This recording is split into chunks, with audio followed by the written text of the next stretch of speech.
Hi everyone, and welcome to another video. If this is the first time that you're seeing me, I am the Hermit Tarot and this is my YouTube channel. As you can see, we are doing a pick a group tarot reading. I have all of this information typed out in the description box below, and it will also be in the pinned comment as well.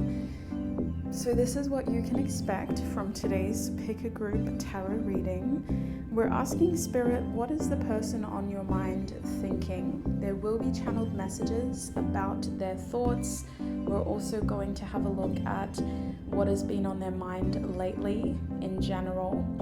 And then we're going to have a look at what are they thinking about your connection. We're going to close the reading on YouTube with advice for your highest good. There will be an extended reading as promised. In our last video we didn't have an extended reading, so I took some time off to recharge and I'm ready to do the extended now. I have a feeling these readings are going to be a bit heavier just because there's a lot going on in the world right now, so prepare yourself, brace yourself, and at the end of the day, practice that wonderful discernment that I always talk about. If it doesn't resonate or if it doesn't fit, don't force it to fit, don't force it to resonate. Take what resonates and leave the rest for somebody else. In the extended reading, we're going to be focusing more on what do they want for your connection. So as always, the extendeds tend to reflect moving forward and the future of your connection. So we're going to look at channeled messages from them about what they want. We're also going to look at what they want for themselves and then what they want for your connection. We'll close the extended reading with advice for their highest good so that you can get that perspective of what may be for their highest good. And we're also going to have a look at your next blessings, just to give you something positive to leave with. So that's what you can expect from today's reading and the extended. As I said, this information is linked down below. Quick disclaimer, this reading is intended for romantic and platonic relationships, so it doesn't have to be one or the other. You could be here for either, so keep that in mind, and I'm going to do the best as your reader to figure out messages specifically for romantic and platonic connections within your group. So because this is a pick a group reading, we do need groups, and I'm going to be shuffling the Celestial Bodies Oracle deck to help us figure out what our groups are today. While I do this, take a moment to set your intentions, consider what brought you to this reading, and also keep the person that you have thought about when you clicked on this reading at the front of your mind. While you're thinking about the person you would like me to read about today, I'm going to go ahead and set my intentions as your reader. Spirit, please tune me into the collective's energy. Those that selected this group reading today, please help me offer them the most clear, honest messages about their reading. Starting with the Celestial Bodies Oracle deck, what card may offer Group 1 additional messages for their reading? Group 1, you've got the 4 card. What card may offer Group 2 additional messages for their reading? You have 22 for Group 2. For Group 3, please, Spirit, what card may offer Group 3 additional messages for their reading? Okay. We have first house for Group 3. Okay. So as you can see, 3 quite different cards. If you're an astrology enthusiast, you may already know about the first house. If you're not an astrology enthusiast, it's really important that you just focus more on the colors, on the words, on the shapes. I highly recommend you use your intuition to select a group. And if you need more help, I do have a guided meditation that will play right after this, which was created to help you connect to your intuition so that you can intuitively select a group you feel most drawn to. Do take your time, sweet souls, there's no rush. Go back if you need to, pause the video now if you do need more time. But when you know where to go, click on the timestamps down below and join me in your reading. To open your meditation, I'm going to ask you to take in 3 deep, mindful breaths. I want you to breathe in for 3 seconds and breathe out for 3 seconds. I will be guiding you through this. Make sure you're comfortable. Focus on the sound of my voice, and let's begin. Breathe in, 1, 2, 3, and out, 1, 2, 3. Breathe in, 1, 2, 3, and out, 1, 2, 3. Last breath.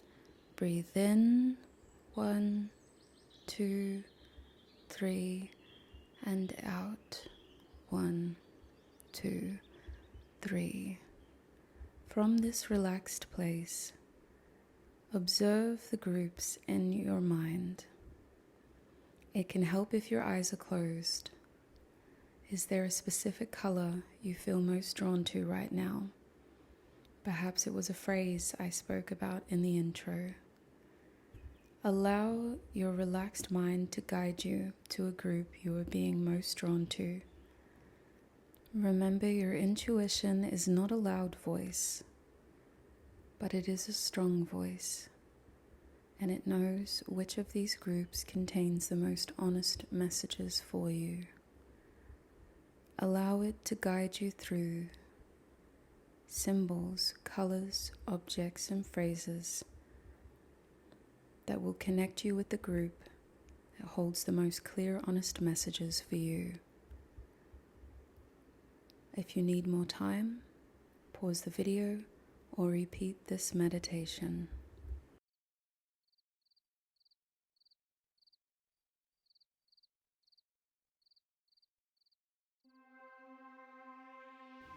Hi Group 1, and welcome to your reading. If you recognize the 4 card, you're in the right place. Now Group 1, your reading today is about the person on your mind. It's really important that you selected this group and this reading with a specific person in mind, and it can be a romantic or platonic connection, doesn't matter. But I highly recommend, in order for us to get clear messages, that you have a specific person in mind. With that being said, there's more information about your reading down below. We're going to start by tuning into this energy first, and then I will be pulling channeled messages. I can tell you that the person on your mind has been thinking a lot about making changes that they're not comfortable with. It seems like they're at a point in their journey where they're being called to let go of certain things that aren't working for them in their favor. But these are attachments that they've formed that they're quite accustomed to, whether it's out of habits or just familiarity, in terms of it's something that they've always done or it's something that they've always known.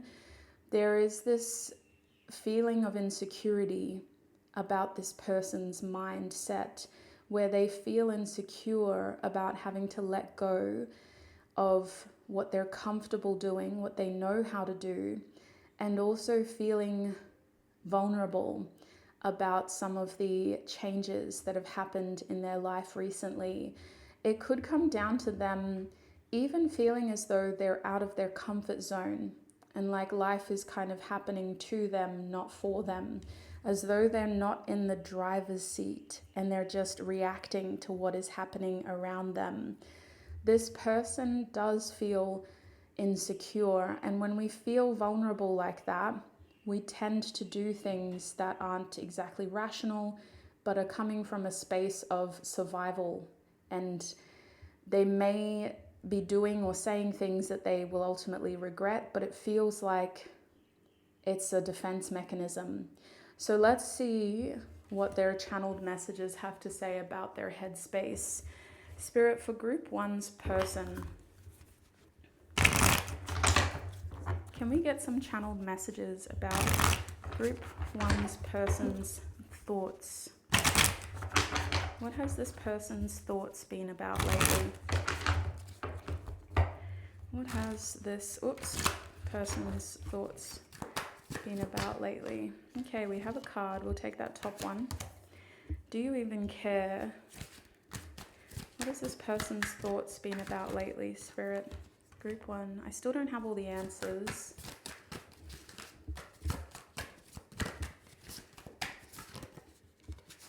And we have, if I follow you, I could lose everything, and I'm sorry, at the back of the deck. Straight away, their thoughts come across as being very stuck on specific ideas. This person's thoughts seem to be racing about something very specific, like they can't get it out of their head, or they're looking for some sort of solution, some sort of answers. And so they seem to be going back and forth, thinking about what to do. At this point, what I'm getting about your connection is that their insecurities or their vulnerabilities have caused them to say or do things towards you that they are sorry for.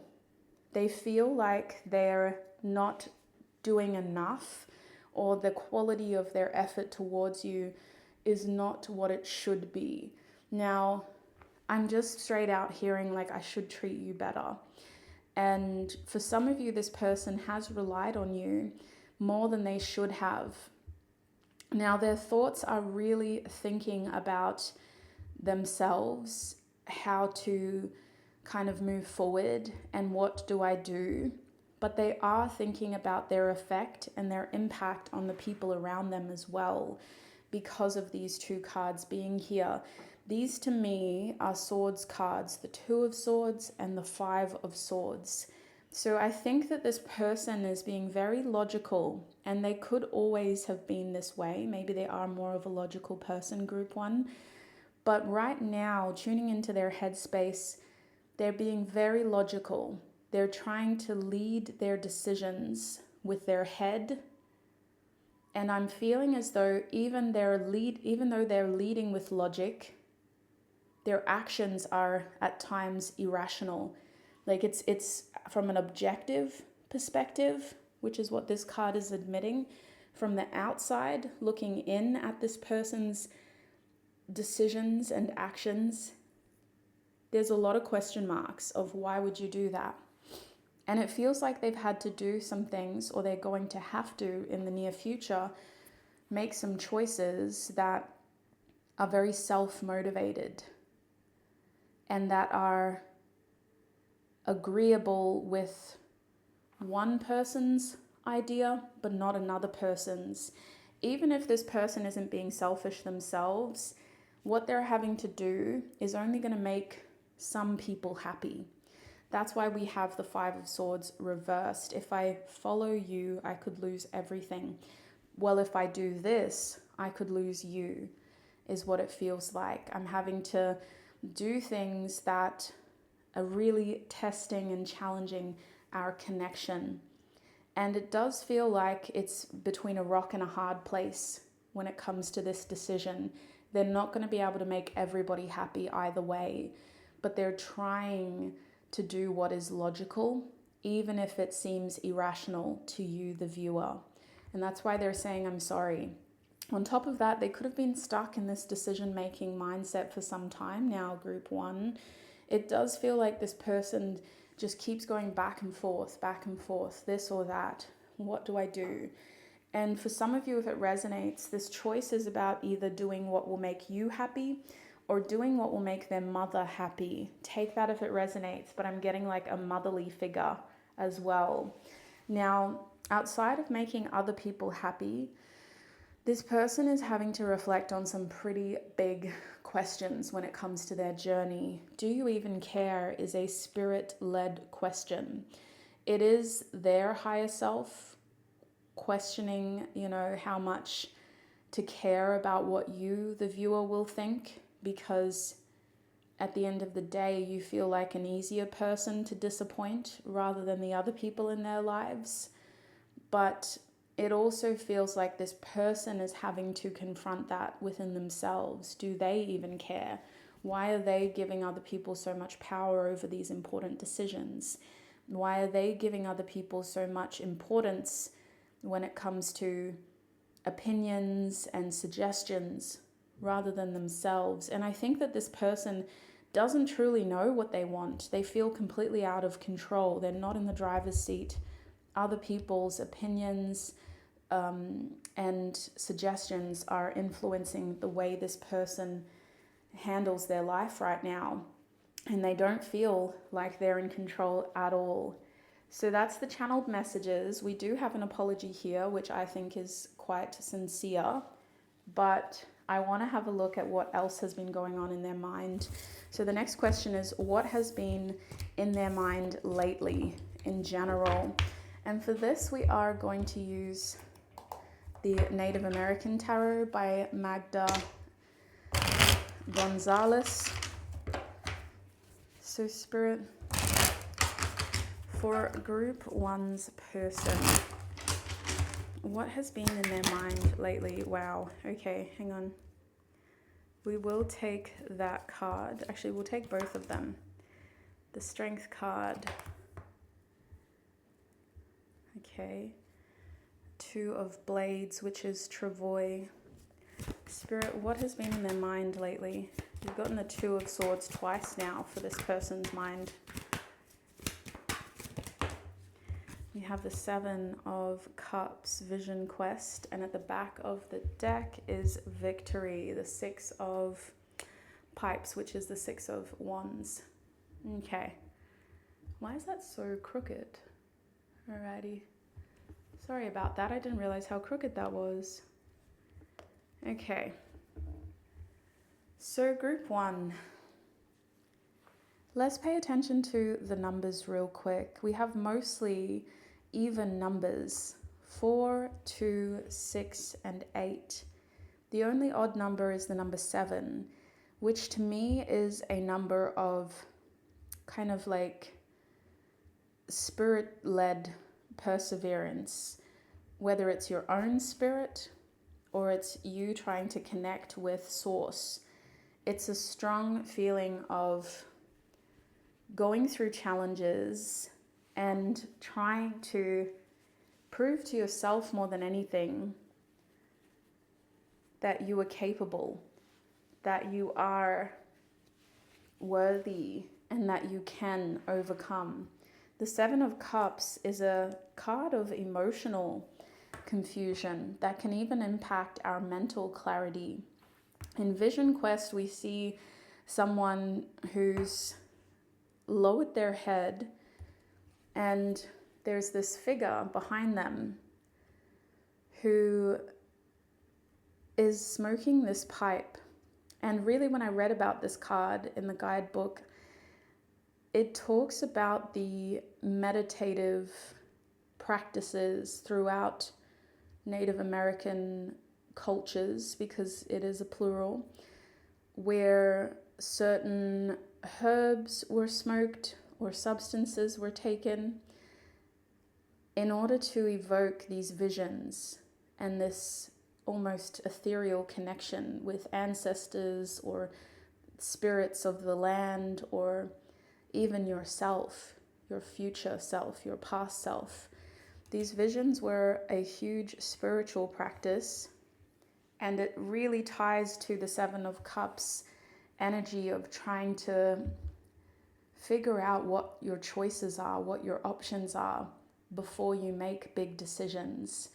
This person's headspace is definitely focused on success with the Six of Pipes here. They're very focused on looking and feeling victorious, but there are many different ways that we can see success in tarot. The Six of Pipes is an external validation that motivates the actions we take and the feelings of success we experience, which says a lot about this person. They're only wanting to be successful if it looks good in the eyes of others. They're only going to do something if it validates them in the eyes of others. So they're trying to make someone else proud of them. Somebody else's view of them and opinion of them is influencing the types of actions they take and the type of success they chase. And we do see that with the first card that came out for you, Strength. This person's mind has been very focused on themselves, and from the perspective of trying to look good, of trying to appear strong, appear capable. And the Strength card is not always an ego-driven card, but it can be. In this person's energy, their ego is heavily influencing their mind. And it's more than just praise and validation. It's a big part of their identity. This person's views of success are heavily influenced by what other people think of them. And that's why their energy is severely impacted by what other people think of them. If someone else gets into their head and says, "Why would you do that? That's a silly thing to do. Why are you interested in that?" That's the kind of stuff that isn't going to lead anywhere. It gets to them. It influences them, and it recalibrates their desire to act on the things that they were personally interested in. They're more likely to act on things that other people approve of them. And they're more likely to feel confident if they have the approval of at least one other person who's very important to them. With this Strength card, this approval is a big part of their conditioning as a human being. They've gotten into this cycle of needing this external approval in order to feel like they can do this, in order to feel confident, in order to feel capable, and in order to even try in the first place. And so in their mind, we can see with the Strength card and the Two of Blades reversed that they have been making peace with a decision that has either recently been made or it's going to need to be made in the near future. And this decision reflects somehow them being caught between two things. This person is very likely to do what they think other people are going to be proud of them for doing. And they're very likely to act in a way that makes anybody think that this was their decision, but I really don't think it was. It was a conditioned external way of reacting and behaving that relies heavily on external validation. So with the Two of Blades reversed, they have made their mind up. It feels like they knew that they were going to do this. They may not know how to implement it effectively, but they've already made up their mind. They already know what they're going to do, and they already know what they need to do, because it feels like the decision's been made. I just don't know how to act on it yet. And that's not completely true with the Strength card here. This person is confident that this was the right decision to make. What they may not be confident about is what this decision will lead to in the future in terms of other options, other choices. But they are confident this was the right decision because it will make the right people happy. But it does make them question their own journey moving forward. So let's have a look now at your connection and what they've been thinking about your connection. Spirit, what is this person in Group 1's reading been thinking about lately when it comes to their connection with Group 1? What has this person been thinking about in terms of their connection to group one? Okay, we have justice. Oops. We have the silence. Can I get one more card, please? We also have the morning. The back of the deck is the Three of Cups reversed. So there's definitely a separation here. When it comes to this connection, they've mostly been thinking about the fact that they can't always make you happy. And this is a repetitive feeling. It's not just a one-off disappointment. It's a feeling of being trapped in a cycle where I just can't make group one happy. Now, there is a physical separation that weighs on their mind where they feel like you two aren't enjoying your connection like you used to. And with the Three of Blades here, it could be because your connection has had an ending or a obvious separation where you two both said you need your space or you need to focus more on yourselves. But I do think that these two cards are definitely indicating some sort of separation here, where at the very least contact has been reduced and physical interactions have been significantly reduced as well. So if this hasn't happened yet, there is this desire to figure out a way to have this conversation, because we can see that when they think about your connection right now, they think about doing the right thing with justice here and making sure that they're maintaining their integrity by having the right conversations with you. This person is thinking about doing the right thing for the good of all. And when that's accompanied with the Three of Blades, it involves having a difficult conversation about the future that could lead to a breakup or breaking your heart. Now, this person has a lot of responsibility with justice here. They have to decide how they're going to have this conversation with you, what they're going to say, and how to do it in a way that is respectful. Because for justice to show up, they're realizing that even if your roads are forking and going in a different direction, who you are as a person demands respect from them. And at the very least, they should front up and give you answers for who they are, how they've behaved, and also just about some of the decisions that they've made.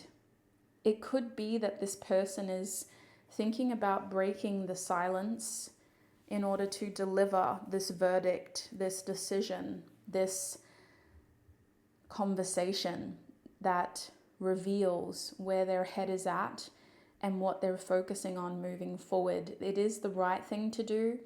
It'll make them sleep better at night. It'll make them feel better, but it isn't going to be easy. Can I say that? When I say it's the right thing to do, I'm talking about how they're looking at the action. It's right in that it's fair, it's conscionable, but it's not easy. And I don't know if I need to say that, because I think that depending on your relationship with this person, that's still a bit offensive, you know what I mean? But they need to do that. So when they think about your connection, they think about doing the right thing, upholding their integrity and delivering this verdict in a respectful way. It is business, is what it feels like. This is the type of communication that could even seem a bit too formal. They could be practicing how they're going to say it, what they're going to say, what they choose to include, and also how they're going to deliver it, whether they choose to face you and deliver it face to face, or whether it's through some sort of third party where they're, going through a mediator, or for some of you, this is even just using technology to deliver what they've been wanting to say.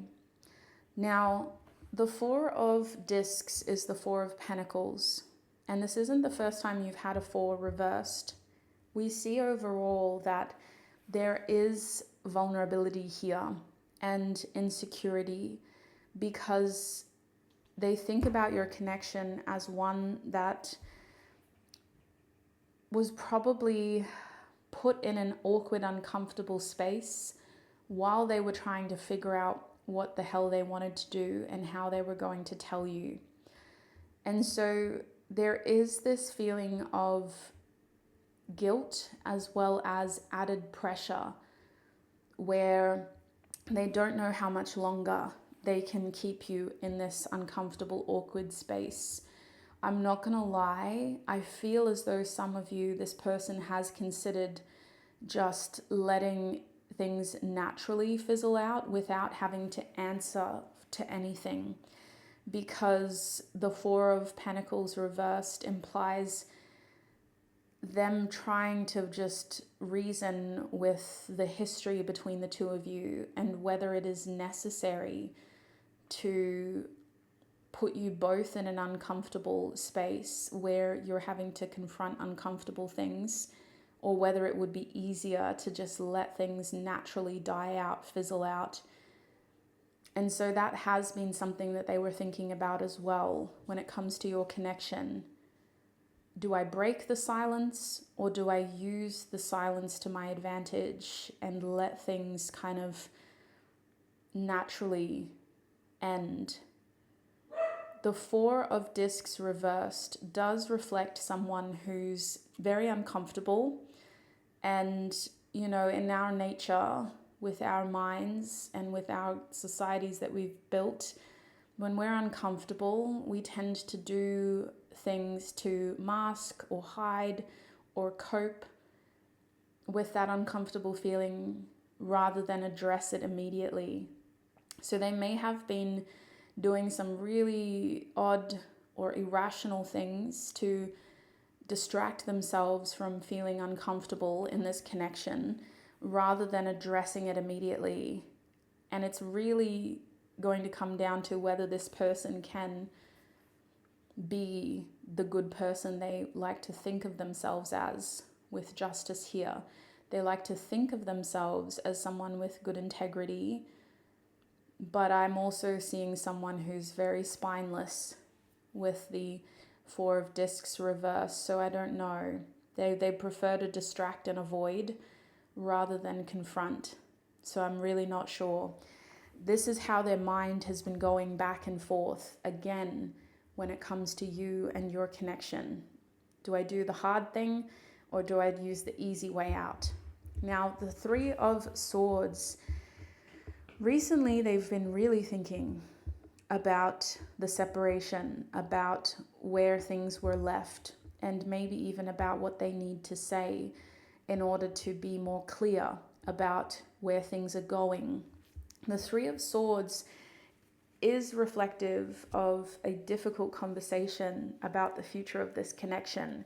And if it hasn't been had already, it's something that they are thinking about. And they're thinking about what to say again, how do I do it? And also, what are the repercussions? Because the 3 of Swords affects more than just 2 people. That kind of separation impacts your mutual friends and family, your colleagues, or whoever you've shared a community with. And that's what this person seems to be thinking about the most, is how is this conversation or this decision going to continue to impact our shared community? And that might be motivating them towards justice.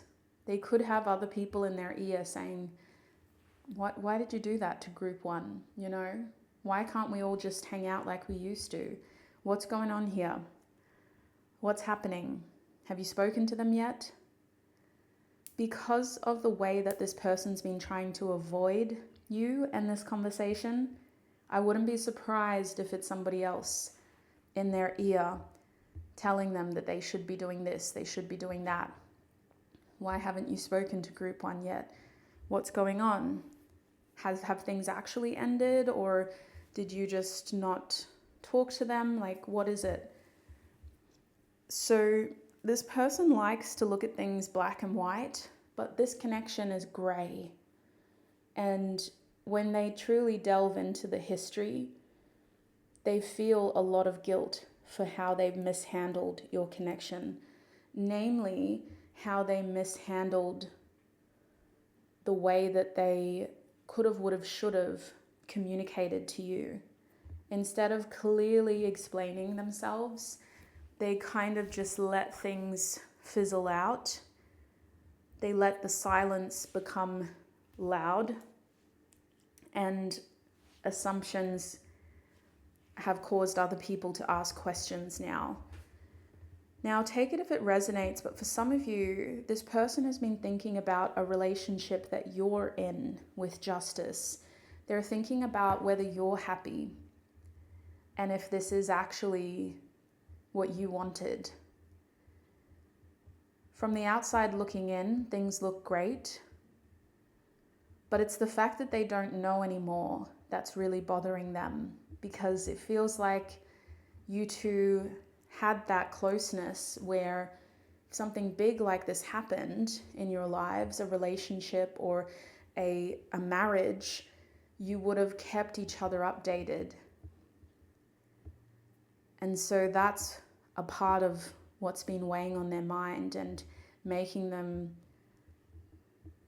think a lot about you recently.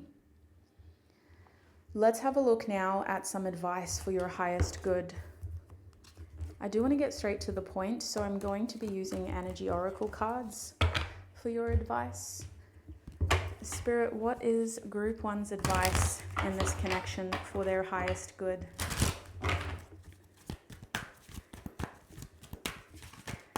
What is Group 1's advice? Wow, 6th chakra, Archangel Metatron. Look at the number 4 coming back. The back of the deck is attachment reversed. The number 5. Spirit is urging you to not rely on this connection as your sole sense of fulfillment, stability, purpose, meaning, connection, etc. It seems like you have released a lot when it comes to this connection. And so the attachment card reversed is confirming that that was the right thing to do. And it's also confirming that you don't have to completely scorn and burn this person out of your brain, but you should be processing this as an ending that is leading to bigger, better opportunities. For those of you who can imagine some form of platonic connection with this person in the future, it is only going to happen if you continue moving forward and continue to create meaningful experiences for yourself. The two of you are likely to cross paths again when you're both energetically aligned again. And a lot of you don't need to lose this person forever, but they need to earn their place back in your lives. And vice versa. You will come together when it is appropriate because you have the same goals, you have the same values, and because you're able to see how you've both grown from the versions of you that hurt each other in the past for whatever reason. So right here, right now, your advice for your highest good involves trusting your intuition, listening to what is good for you, because you're telling yourself that. You can tell when you eat something, for example, whether or not it's good for you because of how it makes you feel. You can tell whether a relationship, platonic or romantic, is good for you because when you're around them, when you exchange energy with them, it's the way that they make you feel. So trust those feelings and use that almost hard to describe knowing as your compass that steers you to what is good for you and will eventually help you decide whether or not and when to welcome this person back into your life. But for now, with the number 40, focus on your stability, your sense of security, fortitude, your values, your knowing, and keep an open mind about what else is out there and about what other opportunities are waiting to be a part of your life. So that's what I'm seeing for you, group 1. I'm going to end your YouTube reading there, and we'll go into the extended reading where we'll focus on what this person wants for your connection moving forward.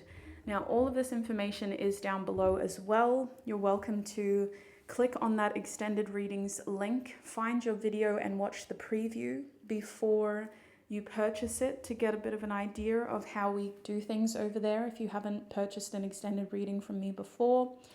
But I do want to thank all of you before we part ways for your time, your energy, and your support right here on YouTube.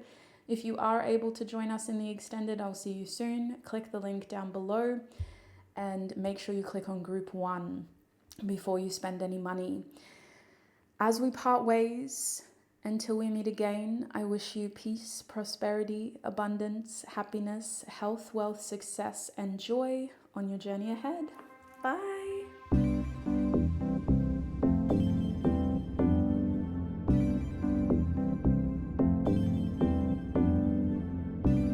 Hi group 2, and welcome to your reading. If you recognize the number 22, you're in the right place.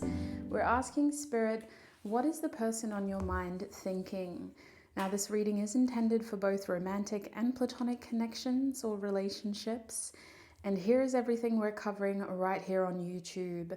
This down here is the extended reading info. You can find all of this typed out in the description box and the pinned comment. Now, to open your reading, I'm going to go ahead and set my intentions. I also like to just tune into your energy, so I highly encourage you to just focus on the sound of my voice. You don't have to be eyes glued to the screen right now, but do try to limit interactions or distractions with other people or animals, and let's just tune into each other's energy. This is going to help me give you the most clear, honest messages for your reading. Spirit, please tune me into my group 2's energies. Please help me offer group 2 the most clear, honest messages for their reading. Thank you. Now, I highly recommend you set your intentions as well and think about signs of confirmation that you may need to see or hear in order to confirm that this reading is for you. Now, group 2, before I even shuffle any cards, this card right here tells us a lot about your person's energy towards you. When asking what this person is thinking, it was important that you come to this reading with a specific person in mind because this is where I'm just going to be referring to this person as your person, the person that's on your mind. So your person's energy towards you has been very much about how intertwined the two of you are. And the number 22 is very much about partnerships. It's about that give and take energy when you interact with someone, regardless of how involved you are with each other. It reminds us that everything we do, whether it's a thought, an energy, an intention, an action, offers an exchange of energy between us and this other person. So they've been thinking a lot about the exchange of energy between the two of you and how that has affected your actions towards each other, your intentions, and even the thoughts that they have about you. There is a lot of curiosity on their end about what you're thinking, about where your head is at, and also about what you're going to do and what you're going to contribute to the future of this connection. So as much as they reflect on themselves, they're also very curious about you. This card is saying it takes two to tango. So maybe tango's got some relevance to your situation, but it's really just that metaphor for how you're both actively contributing energy towards this and what does that mean for the connection. So they're spending a lot of, I would say, time thinking about this connection, but let's go ahead and start to delve deeper into your reading.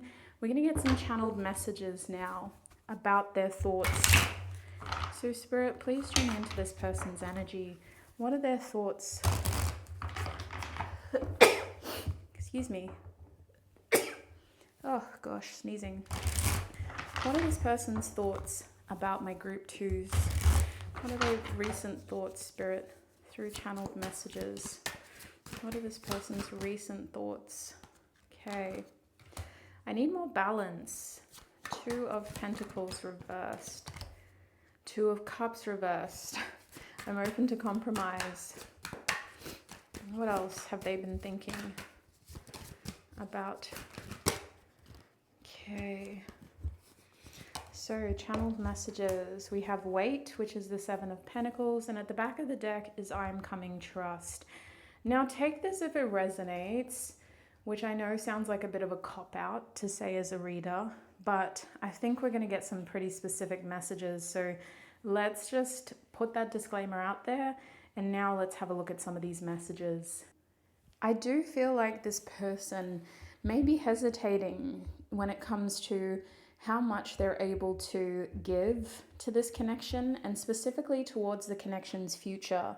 Whether this is romantic or platonic, this person has been thinking a lot about the fact that they can't meet you halfway. Whether they mean to or not, they're having to hold back emotionally and physically. There's more that they want to do to help you, whether that's financial help or whether that's about being more available, spending more time with you. There's two restrictions here in what they're physically able to give and in what they're emotionally able to give. And there's a feeling here of just wanting to be able to emotionally give you more and physically contributing more to the connection's future. This could be in relation to finances, which I feel like I'm just repeating myself now, but I promise I'm getting somewhere, because it implies that this person has a desire to be more, either financially available, physically available, time-wise available, or even just emotionally. But they also have had to make personal sacrifices, and they also need to make sure that their own ducks are in a row first. This person has personal issues that they need to address in order to properly show up in this connection, but they are very much thinking about how they can't do as much as they want to. And this person seems to intend on finishing what they started with you, whether that means the two of you already have a lot of history together, or you've already kind of made some sort of plans to help each other out right now and in the immediate future. The Seven of Pentacles over here implies that this person has every intention of continuing to give to you, to this connection, and continuing to build some sort of future with you. So I think with this card at the back of the deck, this is my Ace of Pentacles, they're very much thinking about how they have had to be more selfish, more self-focused, and a little bit less generous than what they would like to be with you. And that's why I think we have this energy here. And I'm saying I think because I have to remember that I'm just speculating, but this is the genuine energy behind their channeled messages. So although we're still speculating, this is how it really feels. So I'm just trying to use that language to remind us all that everyone has free will. So this person can, by all means, refocus their energy into doing everything that they want to do. But right now, their version of your connection in their head feels very one-sided at times. And it feels like they want to do more. They hope to be a better partner, whether that's, again, about a friendship or a relationship that's romantic or a family-based connection. They really wish that they could meet you halfway more and just show up more for you.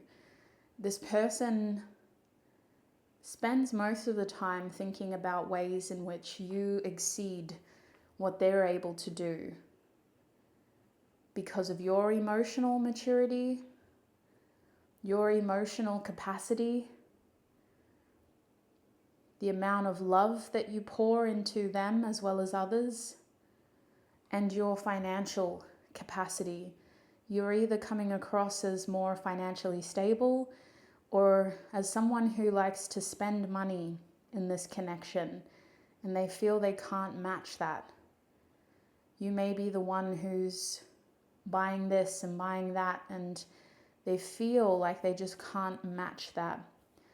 Could also be an internal expectation that they have to be more financially secure in order to be more able to meet you halfway with some of the experiences that you share. They may feel like they're not able to spend meaningful time with you because they don't have the stability that you have, whether that's financial stability or even just a lifestyle, a routine. It feels very much up in the air. And so this person is worried that they're not able to catch up. And they're also worried that you're losing faith in their ability to be the person you want them to be. They feel like they're not measuring up to some sort of expectation that you may have of them. And even though they have intentions to fulfill those expectations, they're saying it's going to take time. They don't feel confident in being able to meet your expectations at your time. It's going to take them longer. And I think that they are worried about how you see that and whether that is important, whether they need to actually address it. Is it a real issue? Or is it just something that I'm personally worried about, but group 2 doesn't notice too much? So I do feel like this person spends a lot of time thinking about how the two of you are at times in different worlds. And it feels like even though you have this strong connection, it can feel like you're living completely different lives. Really day and night type of contrast, which reflects down to the challenges you face and the sort of cycles of growth that you're in. This person would almost say that they're in survival mode right now, and they feel like they're depleting resources really quickly, whereas you need them to be in thriving mode to match your energy. And there's also this feeling of always having to be a step behind you. I don't know if that's true in terms of, I don't know if it is always, but it feels like it's been a long process of this person trying to get themselves out of something, a rut, whether it's an emotional rut or a financial rut. It's taking them a while. So that's what we're seeing from channeled messages. Let's have a look objectively now from Spirit. What has been in their mind lately? What's been going on in their mind? Using the Native American Tarot deck. This is by Magda Gonzalez. Spirit, what has been in Group 2's person's mind lately? What's been going on in their mind? We have the Counting Coup, which is the 7 of Pipes, reversed. We also have the Shield, 1 Shields. So that's the Ace of Pentacles. We also have the Horse Thief, which is the 7 of Blades. I'm just going to get one more card. What's been going on in their mind? Thank you, Spirit. Happy Family reversed. I'm hearing that song, I Can't Love You in the Dark. Does that make sense? But I'm also hearing an Adele song that's similar to that. Maybe it is her. Does she sing I Can't Love You in the Dark? I've only heard it in social media sort of reels and shorts. I haven't actually listened to the song by itself, so help me out there if that is your repertoire. But it does feel like this person internalizes a lot of their feelings and fears. Let's say fears specifically. This card talks about personal insecurity. This is long-term fears of how the connection may fail due to one person not wanting the same as the other person, and worrying that they've put all of their hopes and dreams and intentions into this connection when it's not going to be enough for you. That's how it feels. Outside of that, with the Warrior of Blades here at the back of the deck, their mind has mostly been focused on the fact that they have so much to do. This person is definitely in some sort of survival mode where they're putting out fires in their life. They're addressing crises, and they're having to be very, reactive and responsive. So they've been thinking about, what do I have to do next? Like, their thoughts are very fleeting, very reactive, and very much about one foot in front of the other. Keep the pace. Come on, let's go. Don't slow down. It's very much about acting. What do I need to do next? Where do I need to go? What am I forgetting? Like, their thoughts and their mind has honestly been racing, trying to remember all of the little and big important things that they need to do right now in their life. And it feels like they are rushing, but it also feels like they're trying to catch up. Like, their life is just moving at a bit of a faster pace, or they may have a lot of things going on at once that they have to be very quick to react to. Outside of that, they could be waiting to hear back about something, and they're checking their phone a lot, checking their emails, waiting to hear that call come through. They're expecting some sort of communication, and they're waiting for it to come through, because as soon as they hear from this person, this company, this job, whatever it is, they need to react quickly in order to make it something good. So it feels like this person's head is just filled with thoughts that are constantly racing. Now, with the Seven of Wands reversed, this person's mind has been very much about trying to maintain some sort of, I want to say, energetic strength, but it is impacting the way that they see themselves. It's impacting their self-esteem, their self-efficacy. They're reflecting on things that haven't gone according to plan. And they're also trying to learn from the setbacks that they're facing, whether it's their fault or not. This person's mind has been focused on trying to fix things, trying to learn from previous rejection or challenges, and also trying to put their pride to the side. This person is like, I don't need pride right now. I need to survive. My ego is not allowed to even exist while I'm going through this. And it's making their energy feel very temperamental, because this type of response doesn't have a lot of foresight. They're not thinking too far ahead, but they are trying to be mindful of their immediate reactions. They're trying not to get overwhelmed. They're trying not to make too many mistakes, and they're trying to follow through with their original intentions. So there's a lot of focus and energetic stamina.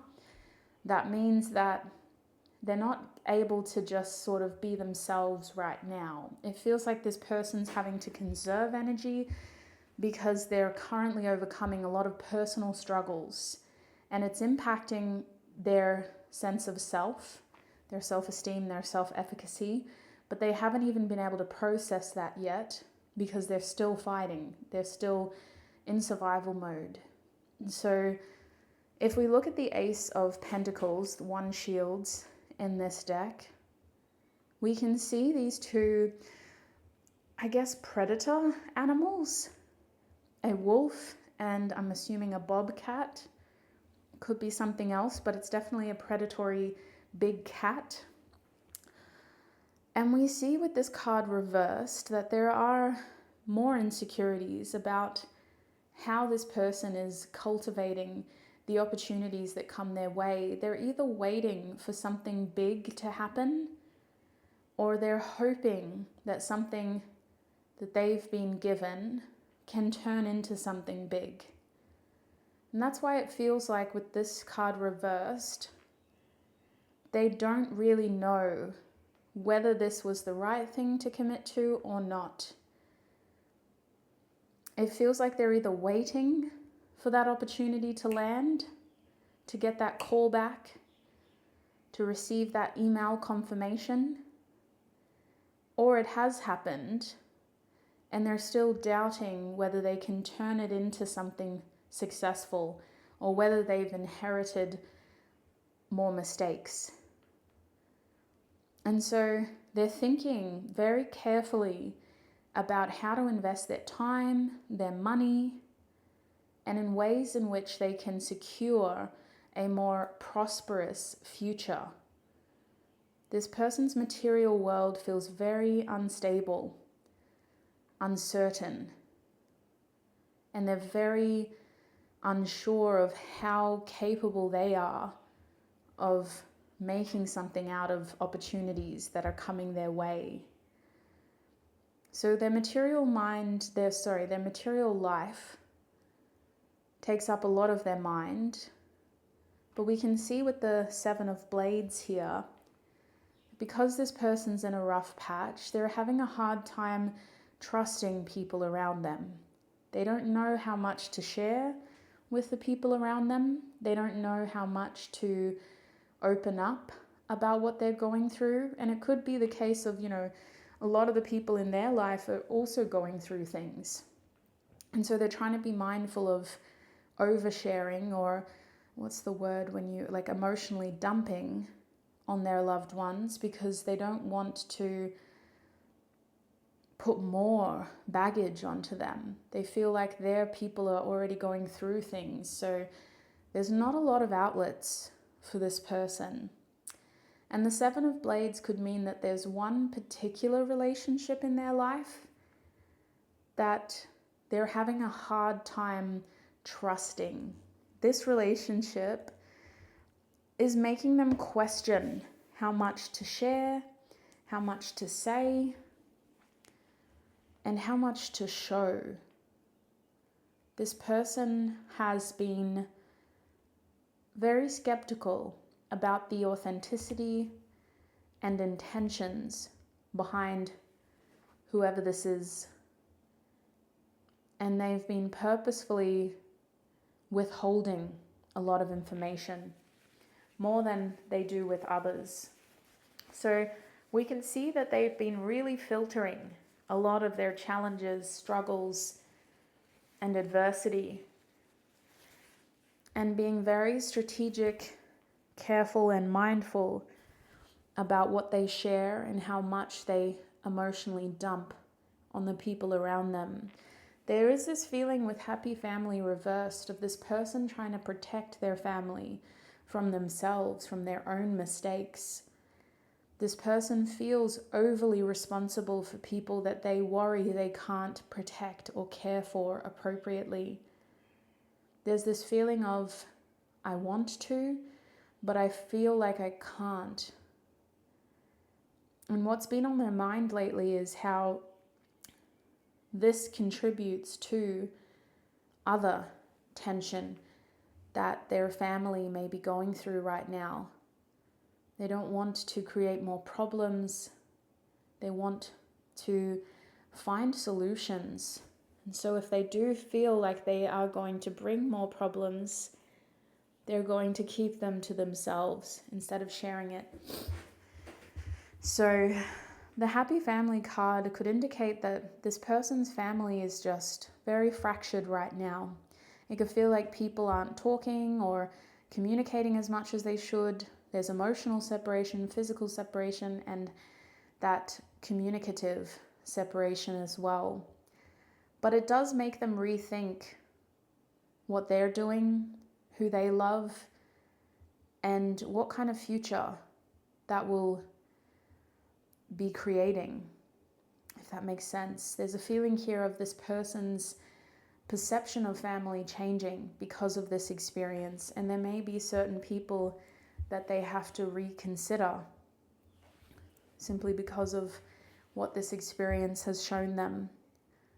So there's a lot of big picture stuff going on, even though this person's only able to focus on the here and now. Them being in crisis mode is impacting all their relationships, and especially the relationship with self. We can see them being very challenged while also trying to put out fires and not react in a way that's going to create more problems. So they have a lot going on in their life in general, and their mind seems to race as they constantly figure out, well, what do I need to do next? What do I need to do next? What's going on? So let's have a look now at what they're thinking about your connection, group 2. Spirit, for this person, what are they thinking about their connection with group 2? What is this person thinking about their connection with group 2? What is this person thinking? All right, the first card I have for you is the 7 of Chalices, of Vessels, which is Vision Quest. What are they thinking when it comes to this connection? We have the Counting Coup, which is the 7 of Pipes. We just had that, I'm pretty sure. We did, 7 of Wands. And we also have the 1 Pipes. Can I get one more card? Thank you, Spirit. We'll take this one. The main character energy. We have Council Chief at the back of the deck and Corn Maiden. Wow. Okay. Well, the Council Chief wasn't at the back of the deck. It was in the middle, but I just wanted to show it to you. It flipped over. Council Chief is kind of like the Emperor. Those archetypal sort of themes. But the creators of this deck did write it slightly differently. And similar to Corn Maiden as well. We see a lot of themes of those major arcana cards, which is the High Priestess here. But it has a slightly different interpretation. So let's start there actually. The Corn Maiden. This person has been thinking that your connection is in a very unknown space where they're trying to promote themes of certainty and powerful, clear decision making, but they ultimately feel like there's a lot that's out of their hands and it is impacting their confidence. When it comes to your connection, they try to protect you from the worst. They try to filter the worst of it, and they try to show up as someone who may not have all the answers, but they do have a level of being at peace and surrendering what they can't control.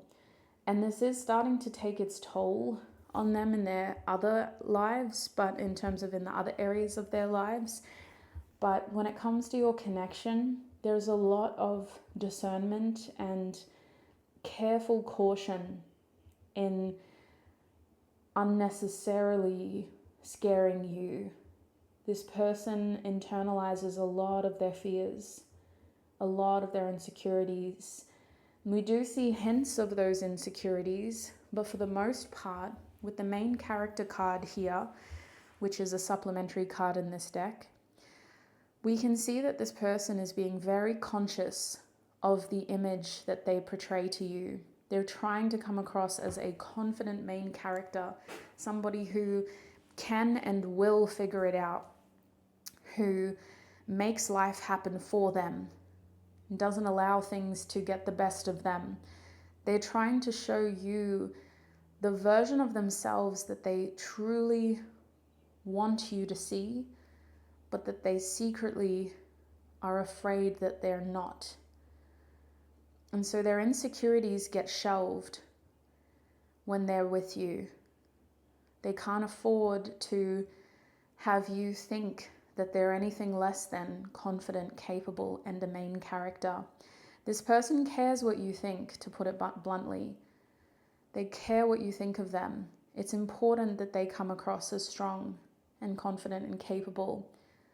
For some of you, they really want to be either a role model or at the very least a reliable partner, someone who you can depend on and who has space for you and whatever you're going through, regardless of whatever they're going through. And so we see a level of patience here in their energy and thoughts of you. They're also spending a lot of time simply thinking about your perspective, not just of them, but in general. What are you going through? What's happening in your life? We can see with the Seven of Cups that this person spends a lot of time daydreaming or thinking about you. And a lot of these thoughts have an emotional attachment towards whatever is your best interest. This person thinks about all your choices and options and all the things that you could be doing with your life right now.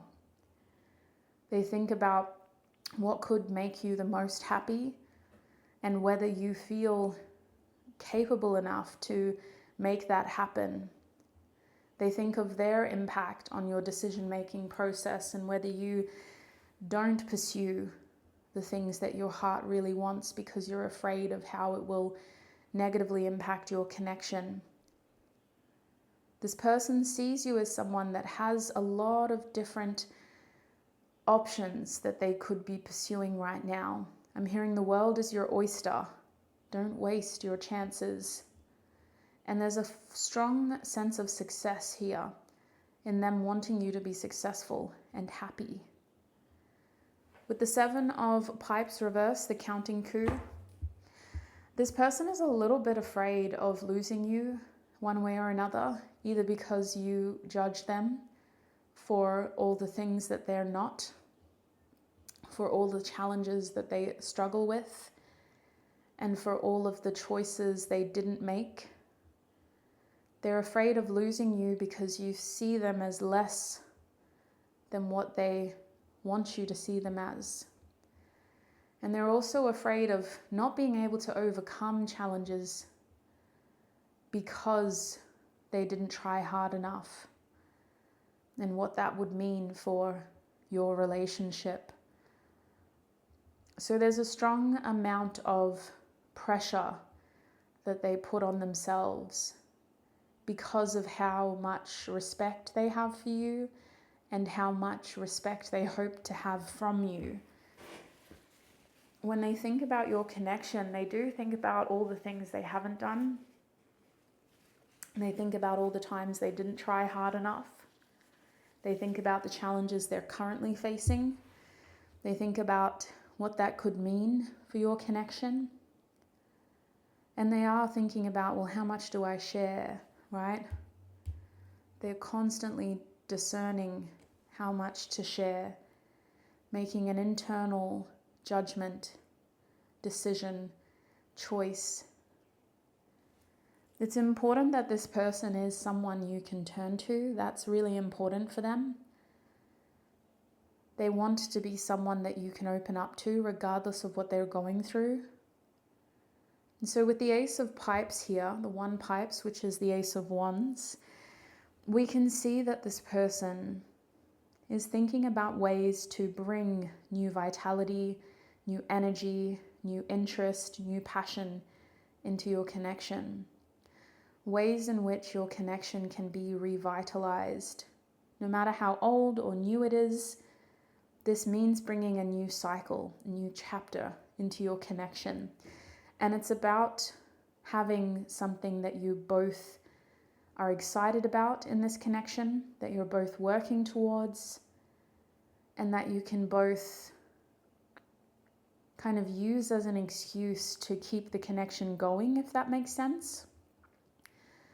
But they do think about your opportunities as an individual.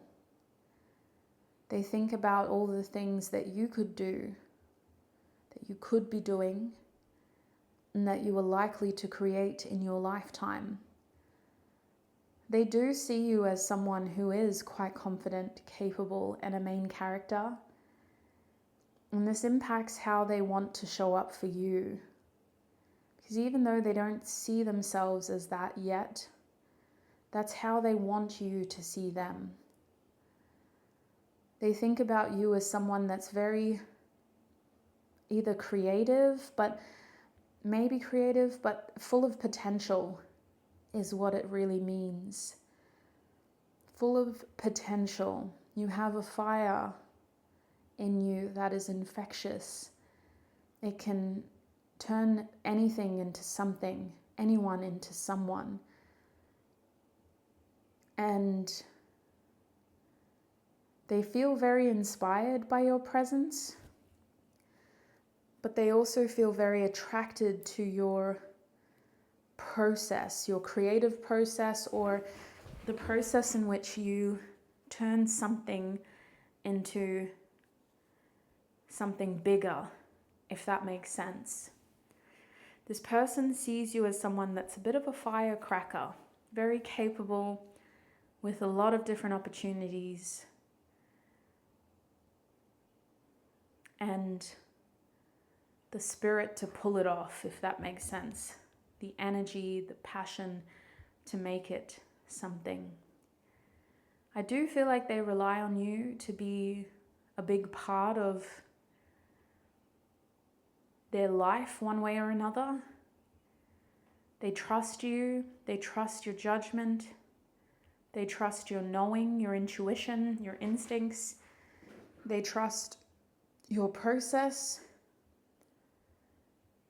and they trust that you're someone they need in their future, one way or another. So that's what they've been thinking about your connection. Let's have a look now at some advice for you, my viewer, for your highest good. Spirit, what advice do you have for my group 2s for their highest good? What advice do you have for group 2? Okay, we have the Goddess of the Moon card. And okay, we have, all right. So look at the numbers, they may be significant. The back of the deck, we have the number 27, walking away, reversed. All right. All I can say, well, actually, no, I'm going to say a lot more, but what I can say straight away is that your advice is to see this connection as something that's going through a cycle of change. And in this cycle of change, you need to consider what you're willing to accept and what you need to challenge when it comes to this person. Now, this feels like a connection that isn't ending, but it is adapting. And through this period of, again, change, adaptation, this card is saying you need to assess and reassess who you are, what your needs are, who this person is, what their needs are, and how to find more reasonable expectations of each other moving forward, whether that's emotional, material, physical, anything. You have to both re-examine this connection in order to help it adapt in a more meaningful way, in a more appropriate way. I do think with this card reversed, this reading is really just confirming what you already know about this connection. And it's important that for your highest good, you stay focused on your certainty.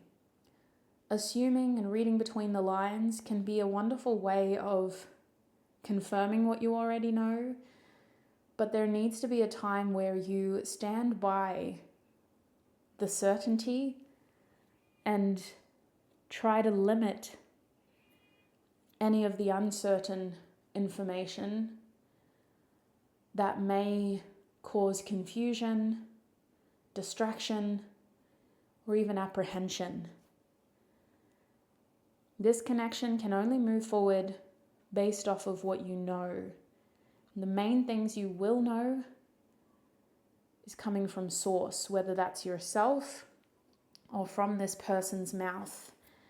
So gather that primary source information, have whatever conversations you need to have, spend enough time alone, sorting out your own feelings and knowing what you want, and then really stay focused on what you want. This connection is going to go through a rough patch because of the state of this person's life.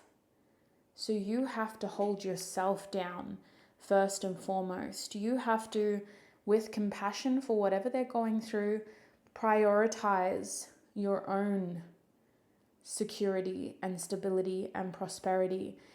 And this feels like it's coming through because you have the chance, while this person's still in survival mode, to truly thrive and to truly pursue some sort of opportunity for yourself that could be very lucrative. In order for it to truly pay off, you have to really focus on what it means for you. And you can't afford to slow down that momentum just to match this person's pace. This is clearly someone that's important to you, and you're allowed to hold on to your connection and still love them and have space for them in your life without putting your whole life on hold. You should be actively pursuing every opportunity that comes your way, because that is what you will regret the most. This person isn't going anywhere, but you putting your whole life on hold for them isn't helping them at all. They've got this. All they need to know is that you're going to still be there while they get their stuff together. In the meantime, your best interest is to thrive. Your highest good and the advice that you're being given is to pursue your opportunities to thrive. That is what I'm seeing for you, group 2. I'm going to end your YouTube reading here, and we're going to go into your extended now, where we'll focus more on what this person wants for your connection moving forward. We're going to, in a similar way, get channeled messages from them about what they want. Then we're going to have a look at what they want for themselves. What do they want for your connection? And then to help you get a better understanding of their journey and where they're at, we're going to get advice for their highest good. And we're going to close your reading by looking at your next blessings. So if that sounds helpful, your extended reading can be found by clicking on the link in the description box or the pinned comment. Make sure after you click that link that you look for your extended reading.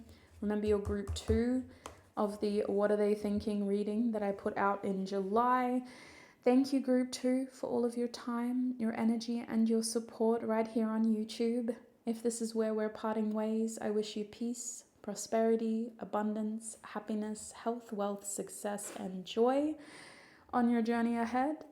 Until we meet again, sweet souls, thank you so much for exchanging energy with me, and look after your beautiful selves. Bye.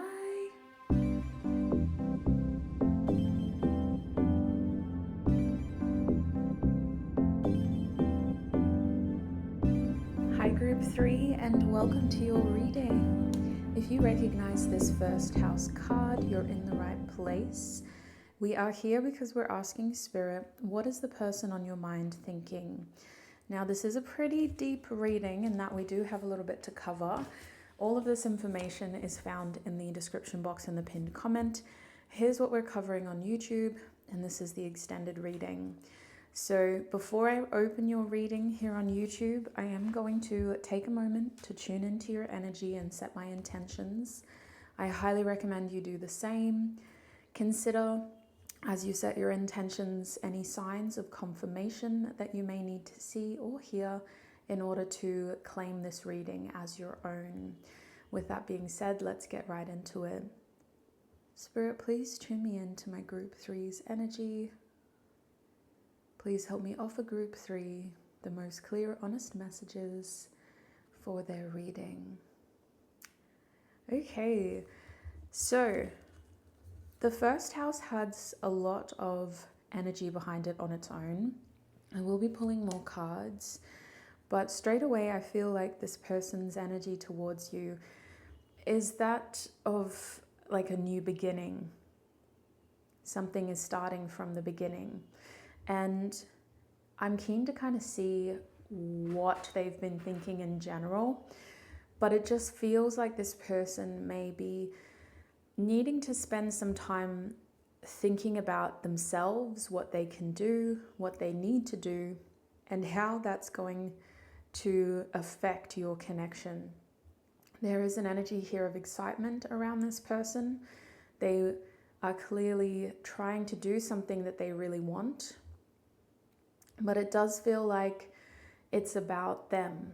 It's about doing what they want, and it's about having some sort of success for self with this card. So we really need to have a look at some channeled messages from this person to be able to understand where their head is at as our first layer in this connection reading. Spirit, for my group 3s, can we get some channeled messages about this person's mind? What are their thoughts been? What have they been thinking about lately? For group 3, what is this person's mind doing? Now, Aries could be significant because the first house is also associated with Aries as the first sign of the zodiac. March or April could be significant. The numbers 4 and 1 could be significant. Yeah, there's that selfishness. All right.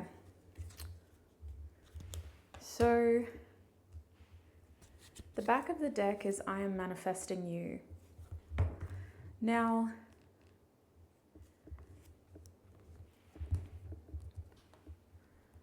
I do think that this person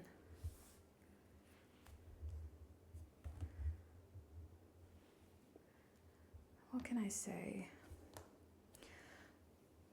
When it comes to their channeled messages, there's a positive feeling around this connection. It has a positive energy and it feels very much focused on a new beginning. In their brain, the main channeled messages that are coming through is literally, I am manifesting you, group 3.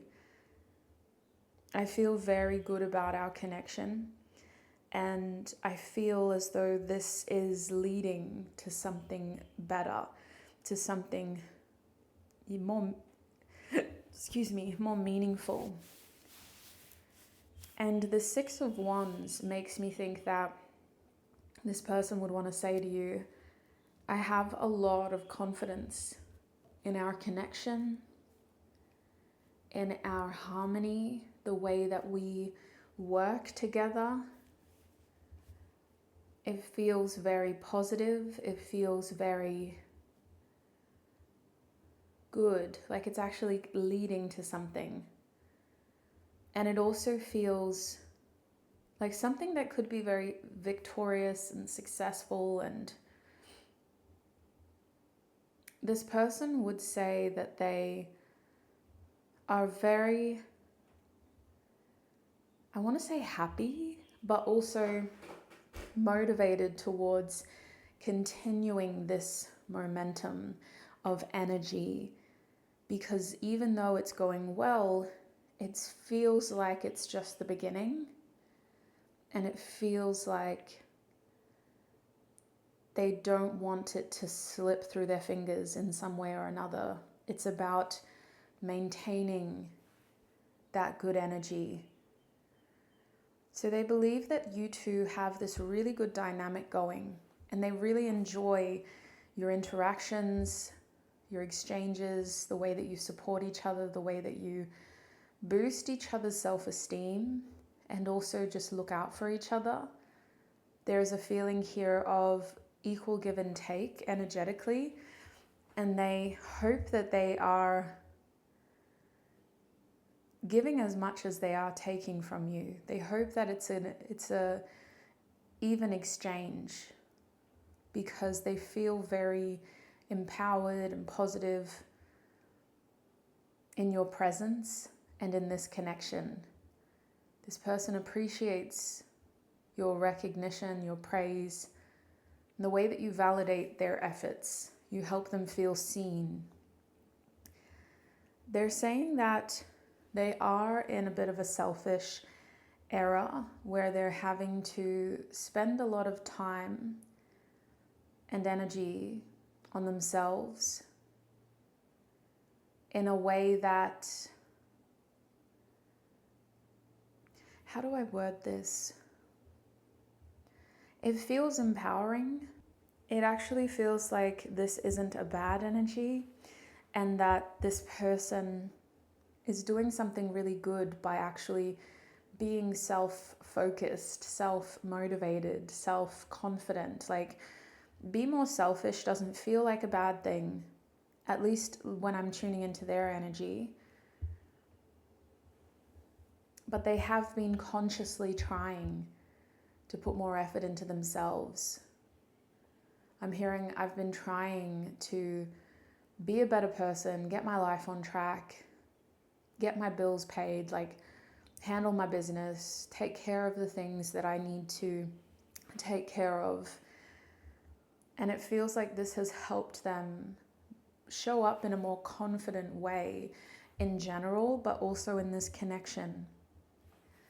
Now, with this think before you act, this person's mind has been very focused on acting. There's a lot of masculine energy here. This is like the Magician card and the first house. There's masculine desire to act and to stay motivated towards, or I want to say self-determined. They've been trying to stay self-determined in how they approach their goals, their ambitions. They don't want to, again, lose momentum, but they also have been very much trying to like get things done. And it does feel like a progression, like it's just slowly getting better because this person's efforts have been slowly either improving or chipping away at some pretty big tasks. Now, when it comes to this person's energy, they feel like they've got plans. They feel like they're, again, ticking boxes, achieving goals, and really embracing a new beginning for themselves and in this connection. That is their channeled messages. Let's have a look at what has been on their mind lately now. We're going to use tarot for this. This is the Native American Tarot deck by Magda Gonzalez and her husband. Alright. Spirit, what has been on this person's mind lately? So this is just in general, and then we'll ask about what they've been thinking about you and your connection. Spirit, what has been on this person's mind lately? Justice reversed. What has been on this person's mind lately? Matriarch of Shields. And we have the Maiden of Shields. Okay. At the back of the deck is the Corn Dance card, which is the Three of Cups. Alrighty. So, hang on, I'm just going to have a sip of coffee too.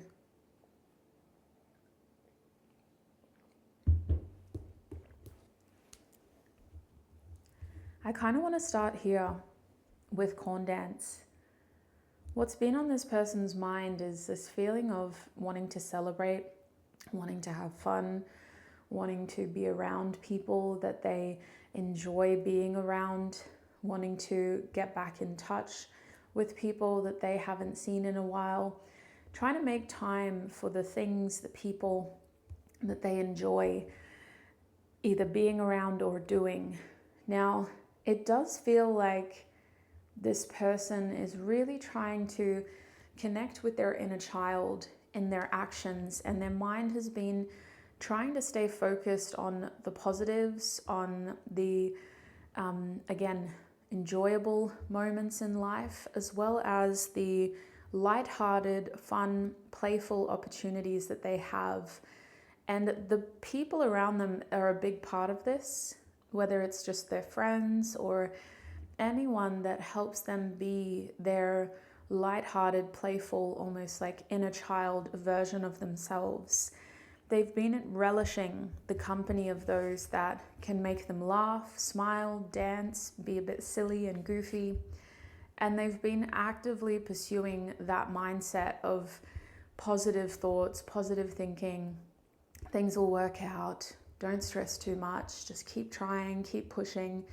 Their mind is actually a bit of a fortress where they're choosing to be positive. They're choosing to see the, what's the word? Like, you know how you can have like a negative disposition? They're choosing to have an optimistic disposition, a sunny disposition, where they're choosing to see life through the lens of, again, positivity. Now, with justice reversed, there's a reason why they're trying to be positive, because truth be told, life has had its fair share at trying to bring them down, as they would say it. There are things that they need to take care of for very serious reasons. Could be legal reasons, could be contracts that aren't working in their favor, partnerships that aren't working in their favor, or them having to recover from the decisions that other people made for them, whether these were legal decisions or just decisions from people in authority. Justice reversed is saying that this person has been thinking about the things that they've had to handle as their responsibilities, even though it wasn't their fault, even though they didn't start it. They were the ones that had to figure it out and finish it. And they may even be thinking about relationships that have failed, contracts that have fallen apart, or just situations where somebody else made a decision that they had to clean up. And it caused them to have to be very strategic, careful, and also just more aware of how much control other people have over them and their lives. Now, their mind has been thinking about the way that they have navigated that, because it feels like it's in the past. It feels like they're mostly thinking about these situations from the past. If they're still going through it, they're trying not to let it drag them down. They're trying to look for solutions, and they're trying to stay focused on the solutions, because their mind is actively seeking an opportunity to, again, see the good rather than the negative. So they are trying to see their life and whatever has happened to them under the control of others as something that they're working on. They don't have full control. There's always an element of surprise from this person's point of view, where they feel like other people always have that little bit of power over them, simply because other people tend to be a wild card to them. As much as they may uphold their commitments, they feel like other people are still unpredictable, and you can never truly know how something is going to turn out if it's in the hands of another person. So it is making them question their future commitments. It is making them think about, well, can I trust my future partners? Can I trust the legal system again? Can I trust my workplace to handle my contract? All of these things that would require them to put a level of trust in somebody else or in an authority figure or a partner. It has them questioning. So with the Matriarch of Shields, this is also the Queen of Pentacles. This is somebody who's feeling a little insecure about putting too much control, trust, and power in other people's hands when it comes to their life, their responsibilities, truth be told, this person already believes that there are people around them who are more capable, more confident, more management or leadership material, or who would be ideal partners. But these past experiences cause this person to want to just not necessarily shut down, but be more self-focused so that they don't have to be let down by other people's mismanagement. And they have been thinking about that. Not only can I trust this person, but if I did give them more power, control, management over me, would they handle it responsibly? Or would they put me in a vulnerable position? And they are questioning themselves as well. Is this the right thing to do? Did I handle this well? Should I have applied for that job? Should I have entered that serious relationship in that way? Should I have taken things this far? Have I managed my life well? They're thinking about all the things they have done that haven't been very well managed and handled on their end, and how that's led them to this moment. They are trying to embrace a new cycle, but their mind is racing through past mistakes, their mismanagements of responsibility, misplaced trust, and how other people have taken advantage of their naivety at times, of their loyalty at times. And so this person is feeling a little unsettled and insecure about the people who have a lot of control over them, whether that's their managers, their boss, their lovers, anybody who this person should trust is kind of a person who they're kind of targeting with this message. They're thinking, can I actually trust you? With the Maiden of Shields reversed, we see how this progresses into this person trying to overcome the limiting actions,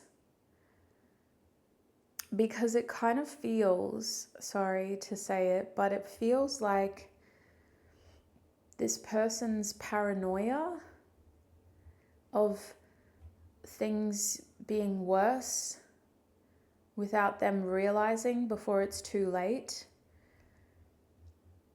is stopping them from taking the next step in their lives. They've been thinking about the fact that they've continued to live in a way that hasn't really helped them grow much as a person. They've been inhibiting their maturity, their experiences, and their expansion because of this baggage, these insecurities, and this fear. And also because at times they haven't pushed themselves fast enough, hard enough, further enough. They've just sort of rolled over and taken it and gone, well, whatever, life could be worse. I'll just settle for what is. And so this person is really relying, to tie all of this together, they're really relying on their social circle to keep them in a positive mindset so that they don't let these thoughts get the best of them, and so that they don't regret not trying, not pushing hard enough, and not achieving as much as they wanted to. This is the kind of person that wants more than what they've actually settled for. Now that they have this opportunity to do it, they don't want to waste it. They don't want to regret not pursuing it.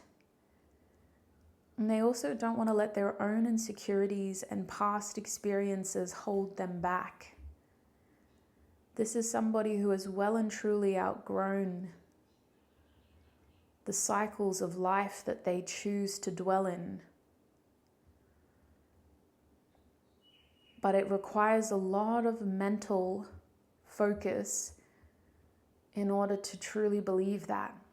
There's a lot of thoughts that tend to tell them that it's not going to happen. You know what I mean? So they're actively choosing this sunny disposition to combat the pessimistic thoughts. Let's have a look now at what they've been thinking about your connection, group 3. Spirit, what has this person been thinking about their connection with group 3, please? What has this person been thinking about their connection with group 3? Okay. We have stickball. Oops. We also have victory. What have they been thinking about their connection with group 3, please, Spirit? Indolence. And at the back of the deck is cultivation, which is the 5 of discs. Looking at the back of the deck, this person's been thinking about how your connection needs to change. There's this feeling of being left behind, being out in the cold, not being able to keep up, like you've outgrown them. The 5 of discs, they want to cultivate. They want positive changes. They're acknowledging that what's happening right now isn't enough for your connection to thrive. It's not even really the bare minimum. Really, they've been thinking about what kind of changes they can contribute through action, effort, money in some cases. They've been thinking about what they can do to positively cultivate the connection. Sorry guys, I'm just wiping my nose. And create positive changes in the connection. Now you have another 5 over here, which is the 5 of pipes, aka wands. And it really brings in a bit of a competitive energy. It tells us that this person does compare themselves to you. They compare who they are, they compare their challenges, they compare their skills, their qualities, they compare their success to you. And they know it's not right. That's why the card is reversed. It's not helpful. It's not what they should be doing, but they can't help themselves. Comparing themselves to you is also a bit of a fire that keeps them going. It helps them feel like, okay, I need to catch up. I need to try harder. I need to do more. I need to act more. I can't just let this slip away. I can't just let my tiredness get the best of me, or whatever it is. I can't just make excuses. Now, they also, with the 5 of pipes, are put in this position where they think about what other people are thinking and saying about your connection. So they've been wondering what the people in your life think of them.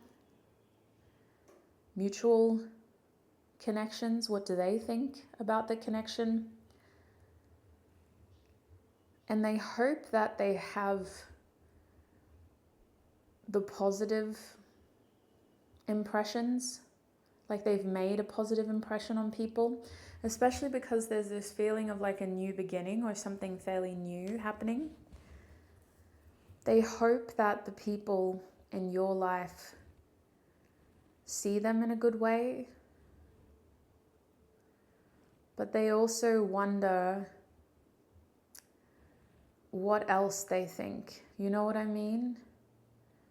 This person spends a bit too much time questioning how other people in your life see them and whether they compare the two of you and whether they comment on the fact that you don't really match.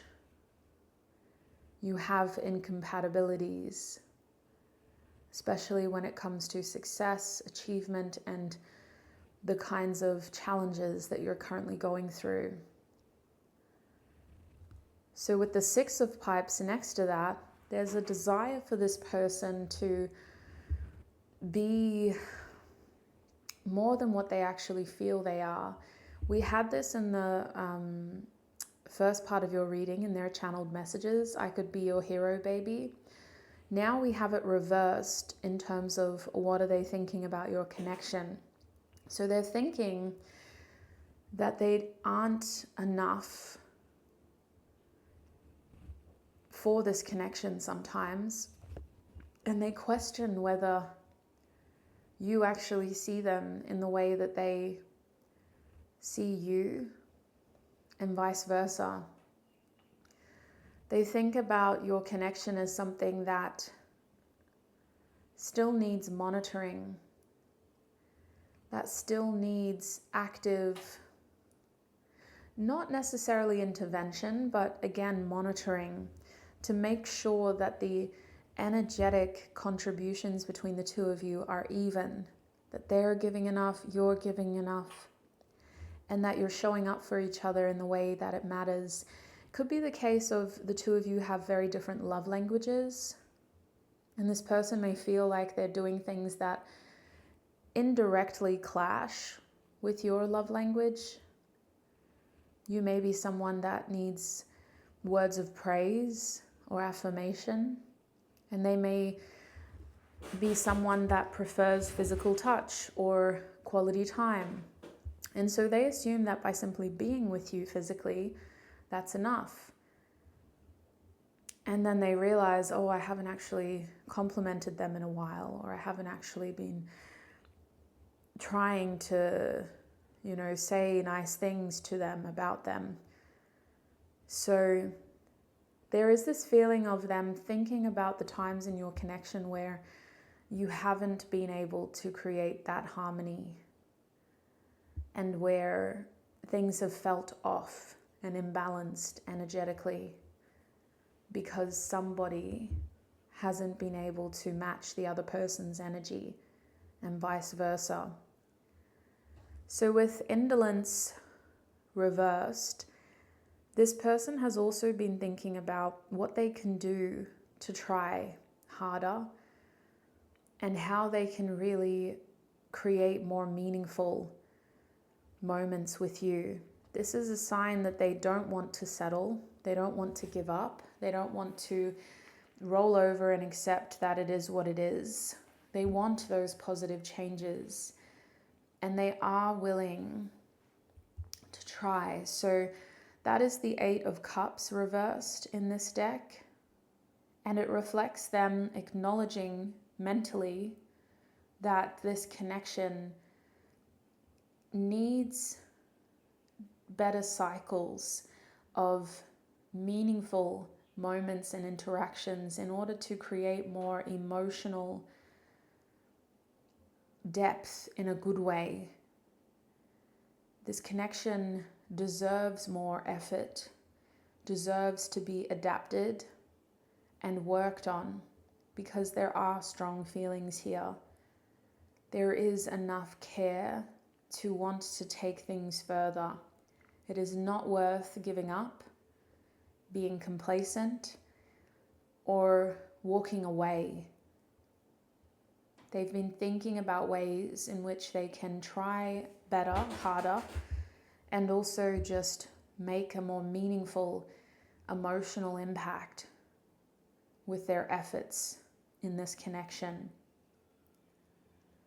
So let's have a look now at your highest good. What is your advice in this connection for your highest good? Spirit, for my group threes. What is their advice for their highest good? Group 3, please, Spirit.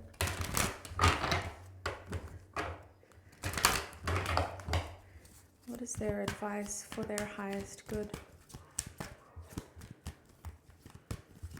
Group 3, please, Spirit. What is their advice? Okay, we have caring connections. And we have second chakra, Archangel Ariel at the back of the deck. Interesting. So as advice, these two cards are straight away talking about being able to foster the right relationships in your life. Now, I'm assuming that this connection is meaningful to you too, but I'm not going to give you the advice from that angle. I want to give you the advice from the angle of doing what is right for you, because this card is saying the connections in your life that are worthy of your energy are the ones in which show up for you first. They're not the ones that you, my viewer, feel like you have to jump through hoops for. They are the ones that challenge you appropriately, but they shouldn't extinguish your passion, your light, your sense of purpose. They should challenge you to go inward first before you make big decisions about the connections, the relationships. They should challenge you to pull back, collect yourself, connect with yourself, and then act when you feel confident about what you want. So when it comes to this connection, you're allowed to lovingly, with compassion, ask for more time to be able to do that. Time alone, time with self. Because it does feel like for your highest good, you need to be able to honor yourself in these meaningful, caring connections. And you've got to be very careful about feeling like you have to do things for them just because they care about you.